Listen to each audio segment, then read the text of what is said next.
আসসালামু আলাইকুম, আপনারা সবাই কেমন আছেন? এখানে কিন্তু আজকে আমি রান্না বসাইয়া দিছি। আজকে মাংস রান্না করবো, মাংসটা ধুয়ে নিয়েছি, এখন দিয়ে দিব। মশলাটা কিন্তু কষানো হয়ে গেছে, মাংসটা দেওয়া হয়ে গেছে। মশলার সাথে ভালো করে মিশিয়ে নিই।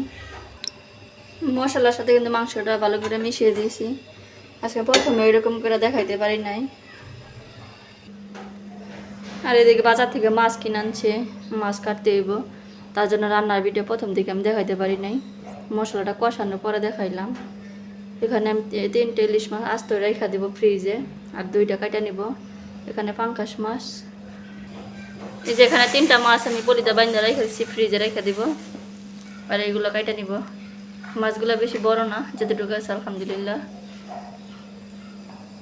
দেখেন পাঙ্গাসে কাটা কি কাটে, পেলাস নাইরা কি বলে জানি না, আপনারাও কাটতে পারবেন।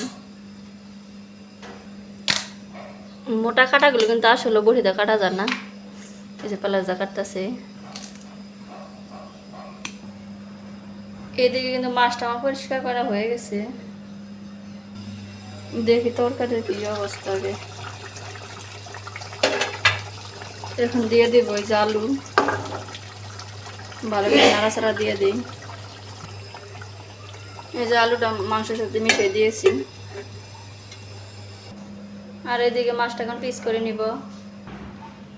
ইলিশ মাছটা কাটা হয়ে গেছে। আর একটা জিনিস দেখাই, কে কে পাঙ্গাস মাছের ডিম দেখেন নাই, দেখেন ডিমটা বাড়ি করে নই। এই যে পাঙ্গাস মাছের ডিমটা কিন্তু আমি বাড়ি করে নিয়েছি। মাছগুলো কিন্তু আমার সবগুলো পিস করা হয়ে গেছে, এখন ফ্রিজে রাখা দিব। আর এখানে ইলিশ মাছ, মাংসটা কিন্তু কষানো হয়ে গেছে, দিয়ে দিব জলের জন্য পানি। ঝোলটা দিয়ে দিয়েছি, এখন ঢাকনাটা রেখে দিব।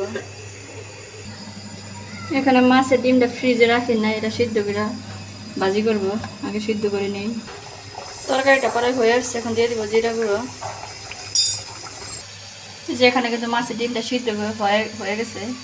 আর এখানে বাজার জন্য মরিচ পেঁয়াজ ভেজে দিচ্ছি, দিয়ে দিব আদা রসুন বাটা।